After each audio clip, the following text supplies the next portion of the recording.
ભાવ રજૂ કરવાના છે. અમે ગુરુદેવ ક્યાંય કોઈ શ્રદ્ધાંજલિ કોઈ ગુણાંજલિ કાર્યક્રમમાં પરિવાર તરફથી કોઈ બોલ્યા નહીં, પરંતુ ધર્મની ગુરુદેવની આજ્ઞા છે એટલે બોલવાનું છે, અને એ આજ્ઞાનું ઉલ્લંઘન કરવાનો સ્વપ્ને પણ વિચાર ના આવે એ પણ ભાવ પપ્પા શીખી ગયા છે. ધર્મનું ક્યારે પણ ઉલ્લંઘન ના થાય, ગુરુદેવનું આજ્ઞાનું ક્યારે ઉલ્લંઘન ના થાય. એટલે આજે આપ સર્વેની સમક્ષ હું મારા ભાવ રજૂ કરવા ઊભો થયો છું.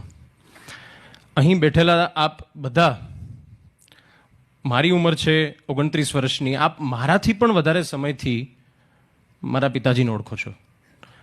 અહીં બેઠેલા ઘણા લોકો એમની સાથે કદમથી કદમ મિલાવીને કામ કર્યું છે, એટલે આપ સર્વેને ખ્યાલ જ છે. પરંતુ છતાં હું પૂછીશ, વિજયભાઈ એટલે શું? વિજયભાઈ એટલે કોણ? વિજયભાઈ એટલે પ્રેમ, વિજયભાઈ એટલે કરુણા, વિજયભાઈ એટલે અનુકંપા, વિજયભાઈ એટલે જીવદયા,